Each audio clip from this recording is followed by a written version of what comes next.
Did you know there's a Jewish holiday that's basically the anniversary of the moment Jews actually became the Jews? And that some people celebrate it by staying up all night studying, and others by eating lots of ice cream and cheesecake? No cap. By the end of this video, you might not be a rabbi, but you'll know an HE double hockey sticks of a lot more about one of Judaism's most important and beautiful unknown holidays. This is Being Jewish Shavuot. Today we're talking Shavuot, or if you're an older Ashkenazi Jew, Shavuos!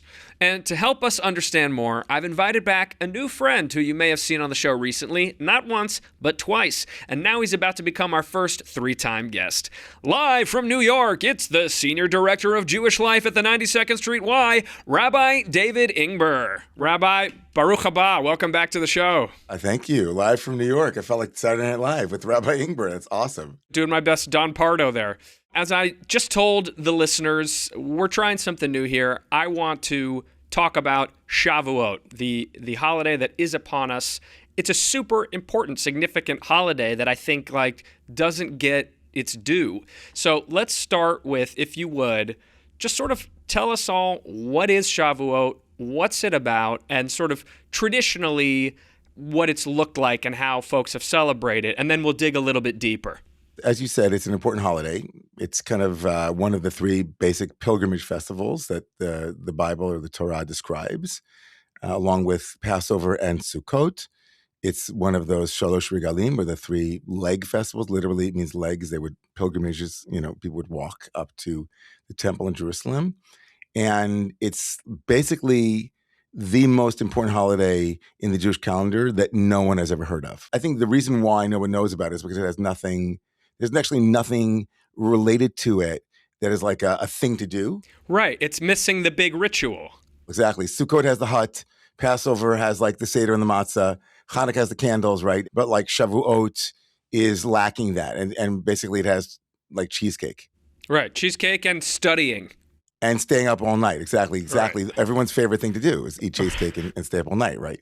But the thing about it that's most interesting and sad a little bit is that it celebrates maybe the most important moment in Western civilization, which is the revelation of Torah, right? The revelation of the 5 books of Moses or whatever it is.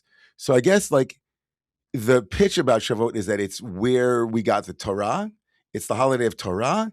And so if Passover represents the escape from bondage, the escape from slavery, which everybody can kind of get on board with, and Shavuot then would become the whole reason why you wanted to leave, right? So one philosopher called it like escape from to escape to. In other words, Shavuot is our mission statement. It's our why. You leave Egypt, you wander around, and it's not just so you can build a falafel stand or something. It's kind of actually the reason why you leave Egypt is because there's going to be a revelation for you at the other end of the desert. So we count 7 weeks from the second day of Passover, and on the 50th day we arrive at Mount Sinai and receive the Torah. And those 7 weeks are the name of the holiday comes from those 7 weeks. The name Shavuot means weeks, right? So it's basically like a spiritual Advent calendar, except instead of chocolate, we count wheat. Right, exactly. It's like, wow, it's so much lamer than the other ones, man. We don't get a chocolate calendar, we get wheat counting. Exactly, we count wheat, but it has that inner core, which is the idea that you're going to get this big payoff at the end, cheesecake. Right, exactly. So clarify this one thing for me. The moment that's being honored, the anniversary, is it distinctly one of the three things I'm about to say, or is it all three? Is it getting the 10 Commandments? Is it getting the 5 books of Moses? Or is it the beginning, the agreement to the covenant with God of you are the Jewish people and I'm God, you're the chosen people, and we're going to do this thing together? Check, check, check. It is all three. All three of those. All three of those. So we don't really know what happened at Sinai, whatever it is, but the Torah describes this moment as the Decalogue or the 10 Commandments, or if you're Mel Brooks, I have 15, 10 Commandments.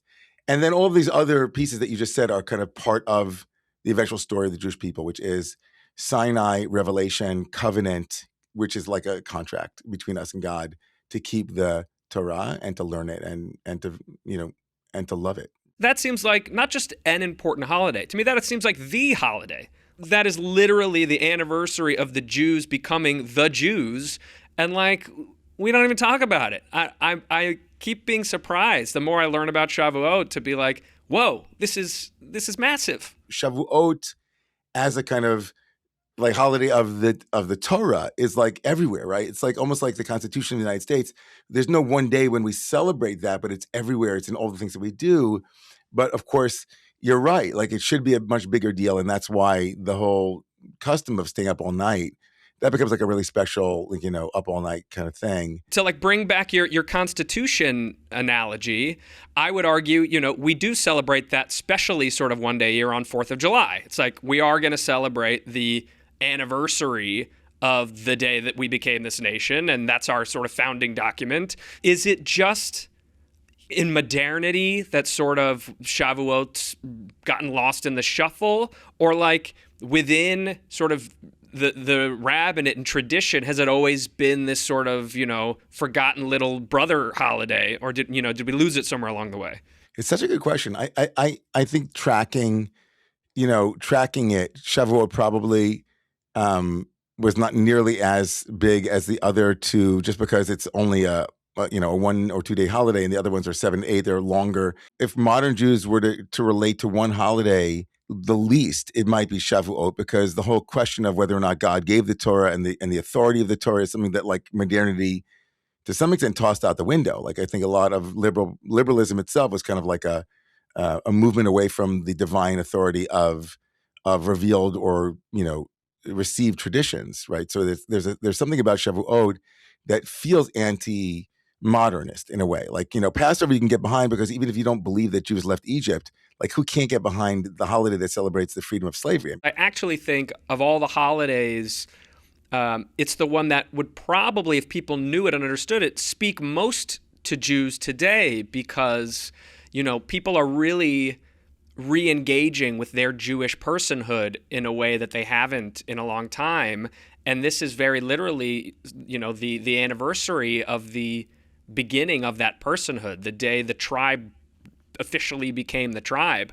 And I think it's so important, and also like the notion that we were all there together, that belief that sort of every soul was at Sinai. And I know when we talk about Jews who have converted, like they were there too. It makes me think of, did you ever watch the show Lost? Yeah. Yeah, if you remember it, they like at the end series finale, spoiler alert, they all finally like meet up again before they go to heaven. They're all like waiting for each other. Like I picture that image. Obviously not everybody's dead, but like of everybody kind of just waiting for everybody to show up. Like we're all there together. There is a tradition that says that the children of Israel received Torah at Sinai, Am echad b'lev echad, like one nation with one heart. And they actually stood, Vayichan Yisrael, they stood at the mountain. And something about that mountain, or something about what was being received, actually created this kind of unity within the Jewish people. And that is sorely needed now. I mean, the sense that we have some document or some principle that can unite us from all of our different fragmented places would be incredible, both in this country, right, in the world, the Jewish community for sure. And that we could kind of gather together around a shared understanding would be awesome. I love that you brought in the whole soul at Sinai. There was once, when I was much younger, there was like a Saw You at Sinai. There's kind of like a dating app that like said every soul was at Sinai. So like that would be like the pickup line. You'd be like, hey, saw you at Sinai. So there is a Kabbalistic or mystical idea that all of the 600,000 archetypal or kind of general souls were all at Sinai together, and that each and every Jew or each and every person that becomes connected to the Jewish tradition, whether they come from afar, like a convert or someone who is Jewishly adjacent, or as my teacher would say, psycho-Semitic, somebody's connected to the Semitic people, they have a spark of that. And that what draws them like a magnet to the Jewish people is like this primal cellular experience of having stood together at Sinai that has been passed down from one generation to another, transmitted, like this openness to receive wisdom and revelation that is beyond us or beyond, human minds. Even that word revelation, it's not a word that I think a lot of people associate with Judaism. Obviously, like you hear that word, you think more of Christianity. But like you said, like people, we want that sort of experience too. Just, I think humans want to feel that presence of the divine. They want to feel plugged into something. They want to feel awakened. And again, like this holiday seems like it's serving it up there to like connect into something of that experience. A lot of the experience of Torah is connected to light and the idea that something that was in the dark is now illuminated. And so the Torah is known as, and the Aramaic word for Torah is oraita, from the word or, which is light. The idea that we go to the mountain and there is revelation, meaning there's something that we need to help us see the world more clearly. And Torah, for the Jewish people, represents that body of wisdom that helps illuminate what can often be a very dark world, a world that feels confusing or that where things that should be seen are not visible. And so Torah becomes like a great teacher in that way. And so to think about this day as a day to honor the wisdom of our tradition that teaches us how to live a moral, ethical, connected life, that's kind of like, that's Shavuot. When we say, you know, we received the Torah at Sinai, when you're talking about the Torah, are we talking about the stories that we read? Are we talking about the laws? Are we talking about, like, what are we talking about? Any part of the vast library of Jewish wisdom and Jewish learning is considered Torah, right? With my air quotes. We're using it as like a catch-all for like all of Jewish wisdom and idea and thought and law and all of it. Right. In the custom now, today, this all-night learning, it's not like people are sitting around and just only learning Torah, right? Like there's a lot of other activities. Tell me about that. Like that's where I was going to go. Is, you know, we've sort of hinted at it, but like that's sort of the big tradition is people study all night. So what does that look like? What does that mean? There's an early rabbinic story, a midrash, that says that when the Jewish people were waiting, you know, at the foot of Sinai, like it was getting late, and they this shouldn't have happened, but like, you know, they were cramming all night, trying to stay up, and they couldn't stay up, and they fell asleep. Because they fell asleep in anticipation of this most important revelation, the tikkun, which means to fix it, the word tikkun in Hebrew means to fix something, the tikkun for that egregious, you know, how could you fall asleep? You're waiting up for your beloved. It's your wedding night. You should be on shpilkos. You should be waiting. The tikkun was to stay up all night as a kind of corrective, which is a very Jewish thing. Like, you know, we're so sorry we fell asleep, or we'll stay up every night, you know, for the next forever. You know, right. Forever, exactly. So, you know, but there is something extremely electric about the custom. You're up at 3:00 in the morning, you know, and the walls between you and the text begin to thin, and you're eating tons of sugar and coffee and having cheesecake, and then revelations are happening. Are people doing it at home? Are they doing it in community? Are they doing it at shul? And like, is it being led? What are we reading? What are we studying? JCCs or synagogues will have a small tikkun or a big tikkun. You can learn something in Hebrew and English. It could mean that you could dedicate yourself to learn something that is meaningful in terms of the wisdom tradition. It could be staying up to read Ruth, which is another custom on Shavuot, is to read one of the 5 scrolls called the 5 Megillot. And so the scroll that is read on Shavuot is about Ruth, the Moabite, who's the tradition considers her to be like the first convert, who basically told her mother-in-law that, you know, I'll go, where you go, I will go, where you lie, I will lie. And she kind of was dedicated to the Jewish people and converted. And she's considered to be like the patron saint of converts of sorts. Why do we read that on Shavuot? At first glance, it doesn't make a lot of sense, right? Why would we read a book about a convert on Shavuot? Because it isn't just about Jews, but it's essentially, that is the point, which is the Jewish people are not an ethnic inheritance. Like, it's a choice. Like, it is part of us is to be a part of a tribe, but we're a joinable tribe, as Dara Horn says. So the Torah that is only for us is a selfish Torah, but the Torah that is like all who want to come and take of it. It's the ultimate democratization of wisdom, was that the Jewish culture believed that the more you educated people and the more you opened up that education to others, the better Torah becomes. And so the idea that Ruth is actually the ancestor of King David and the Messianic lineage, there's that tradition. And it's a beautiful expression of this idea that Torah is not only for us, Torah is right for the world. We want more and more illumination, more and more light. And we want Ruth and the Messianic line to come from that place, from the outside to go in. Judaism is known as the people of the book, and that's true. And Shavuot honors our connection to learning and to education. But more importantly, we're a people of the door. We're a people who were forged at the door in Egypt.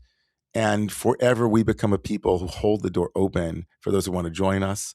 We hold the door open for those who need connection, for those who are on the outside who want to come in.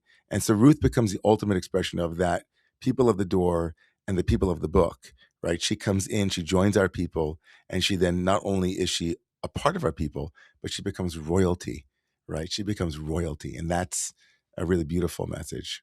All right, we've teased it long enough. Let's get back to the cheesecake. Why are we talking about cheesecake? What does that have to do with anything? Do you have a favorite cheesecake, by the way? Is there like a particular style of cheesecake that you like? You know, there is this, I love Basque cheesecake. Ooh. It's almost liquid, the texture. It's unbelievable. Some people hate it. Some people are like, what is this? I think it's magnificent. The simple answer for cheesecake is basically they were just at Sinai. They just got all the kosher rules, and like they were unsure about what to do with meat and all that. So they just door dashed, cheesecake, and that was it. Like Right.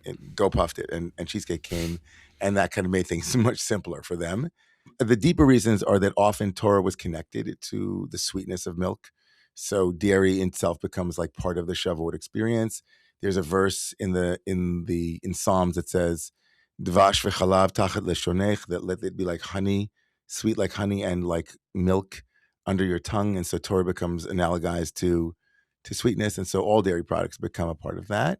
All right, before we wrap things up, any final bits I didn't cover that you want to make sure that we check off as we discuss what we've discovered is the most important holiday that people aren't celebrating? I would want to invite listeners not just to think of Shavuot as going to the temple or going to the synagogue or going to the JCC. Like you can stay up and learn, and learning doesn't have to be like opening up what I would open up, but just like learn a little bit about Judaism, learn a little bit about our customs, learn a little bit about the traditions, read a verse or two or read someone who talks about Torah or talks about Jewish wisdom at whatever level you want to engage it. I think it's the most important thing is to learn some of the tradition, because the Torah kept us for so long, and why not? There's Torah for everybody. Sundown on May 21st, get some cheesecake, get a friend, crack open a book or find Torah that speaks to you, and stay up a little bit and connect to that. I love that. I think it's just, approaching with some intention this year, and you don't have to stay up all night. You don't have to go crazy, but pick something to learn, something dairy to eat, stay up a little later than usual, and start there and see how it feels and build on that. It's like spiritual cross training. Start with one thing and then we'll get going. And before you know it, you'll be the rabbi on the Jonah Platt show talking about, holidays. Baruch Hashem. Baruch Hashem. Rabbi Ingber, thank you so much for popping in. We'll do it again sometime soon. And wishing everybody out there a Chag Shavuot Sameach. Amen. Chag Shavuot Sameach to you and to everybody.